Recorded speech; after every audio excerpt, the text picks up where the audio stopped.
Tuan Guru Ustaz Abdul Hadi Awang dan pimpinan daripada PAS, YB Mahfuz, Datuk Mahfuz, Datuk Mustafa Ali dan Saifuddin.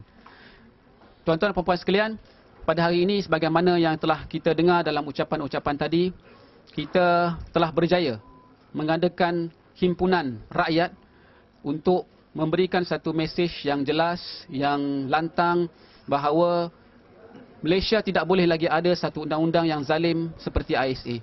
Dan kita juga menuntut supaya semua tahanan yang masih lagi berada di kem Kemunting ataupun yang ditahan di bawah ISA di mana-mana juga dibebaskan dengan segera. Ketiga, kita juga menuntut supaya kem tahanan Kemunting ditutup. Pada hari ini, kita percaya walaupun mungkin deklarasi kita yang telah kita sediakan tidak dapat kita hantar kepada pihak Istana Negara, namun saya yakini bahawa yang pentingnya adalah kita dapat berhimpun dan kita telah membuktikan bahawa kita boleh berhimpun secara aman. Jika diberikan laluan yang baik, jika diberikan peluang sebenarnya, rakyat boleh berhimpun, boleh menghantar secara aman kepada Duli Yang Maha Mulia Seri Paduka Baginda Yang Di-Pertuan Agong deklarasi yang telah kita sediakan. Jadi saya akan bacakan sekali lalu ringkasan berkenaan dengan deklarasi ini yang mana kita telah menyebutkan secara ringkas beberapa perkara. Iaitu pertama berkenaan dengan prinsip. Yang pertama dan kedua ialah bagaimana prinsip keadilan dan kedaulatan undang-undang itu merupakan prinsip asas kepada pemerintahan yang adil dan saksama tanpa mencabuli hak asasi manusia. Yang kedua, kita meyakini bahawa jaminan keadilan dan keselamatan kepada rakyat itu diberi oleh Perlembagaan Persekutuan dalam sebuah negara demokrasi raja berperlembagaan. Dan oleh kerana itu kita menyadari juga bahawa keselamatan negara memang perlu dipertahankan, tetapi tidak sama sekali boleh menggadaikan nilai kebebasan insan dan hak-haknya seperti prinsip keadilan. Yang kedua, dunia sebenarnya memperakui bahawa penahanan tanpa bicara, detention without trial, melanggar kedaulatan undang-undang, hak asasi manusia dan juga prinsip-prinsip sebuah kerajaan yang demokrasi. Yang ketiga, hak-hak perbicaraan, hak pembelaan, hak untuk dianggap tidak bersalah sehingga dibuktikan bersalah. Ini semua merupakan hak-hak yang terkandung sebagai warga negara Malaysia. Dan tindakan pencabulan hak-hak ini berlaku di bawah Akta Keselamatan Dalam Negeri. Dia juga bercanggah dengan Universal Declaration of Human Rights dan juga Universal Islamic Declaration of Human Rights. Pada masa yang sama, kita menyadari bahawa prinsip keadilan dan hak-hak tadi turut didokongi oleh semua agama dan budaya yang bertamadun. Seterusnya, kita membuat deklarasi. 10 deklarasi, ringkasnya. Yang pertama ialah kita tuntut supaya ISA dimansuhkan dan undang-undang tanpa bicara yang lain juga dimansuhkan dengan segera. Kita tidak bersetuju sama sekali dengan mengkaji semula ISA kerana ISA telah pun lama wujud di negara kita ini, malah ianya menunjukkan bahawa kezaliman itu masih berterusan. Walaupun ada yang dibebaskan, namun masih lagi ada penahanan-penahanan yang baru. Yang kedua, kita menuntut supaya semua tahanan dibebaskan tanpa syarat. Penahanan mereka ini adalah satu kesalahan dan penganiayaan yang besar terhadap mereka dan juga keluarga. Yang ketiga, kita tuntut supaya kem tahanan Kemunting ditutup sebagaimana saranan Malaysia supaya menutup kem Guantanamo atas sebab penyiksaan yang berlaku dan pencabulan hak untuk dibicarakan. Yang keempat, kita menuntut supaya diambil kira Syur Suhakam pada tahun 2003 supaya ISA dimansuhkan di atas percanggahan dari segi undang-undang dan dari segi aplikasi undang-undang.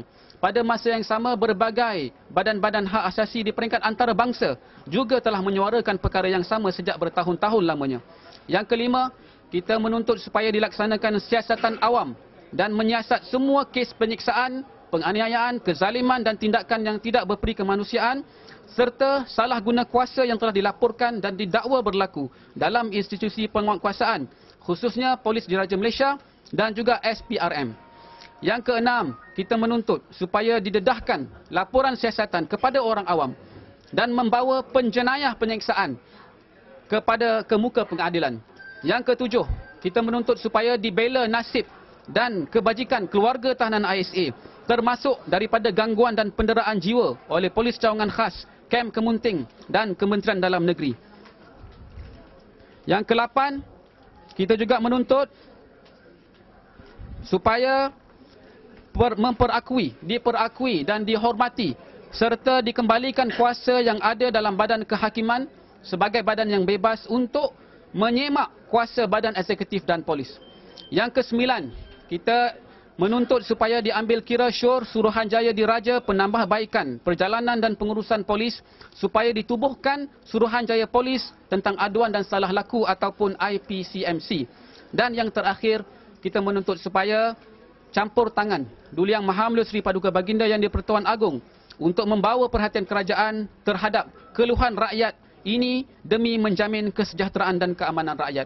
Dan saya ingin sentuhkan di sini dan saya tekankan bahawa usaha oleh gerakan masukan ISA ini telah dijalankan bukan baru. Usaha ini telah berjalan sekian lama dan tuntutan ini telah dibuat sekian lama. Maknanya, himpunan kita pada hari ini adalah kemuncak untuk kita menuntut dengan suara yang lantang bahawa sudah tiba masanya ISA dimansuhkan, semua tahanan dibebaskan dan kem Kemunting ditutup. Pada hari ini juga saya ingin maklumkan bahawa seramai lebih kurang 100 orang telah ditahan, ya, 200 orang, ya. Ada terkini kita dapat laporan bahawa 200 orang yang telah ditahan. Saya percaya separuh daripadanya ditahan sebelum perhimpunan pun bermula. Ini adalah penahanan pencegahan, ya, atas dasar syak, dan oleh kerana itu kita yakini bahawa ini merupakan satu pencabulan hak bagi rakyat untuk bebas berjalan dan bergerak walaupun tidak ada apa-apa perhimpunan. Pada masa yang sama, kita percaya dan yakini bahawa mereka ini juga perlu dibela.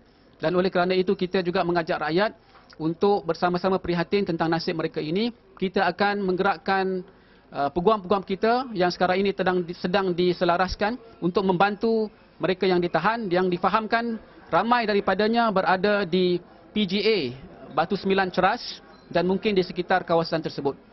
Jadi itu sekadar makluman dahulu. Sekian, terima kasih.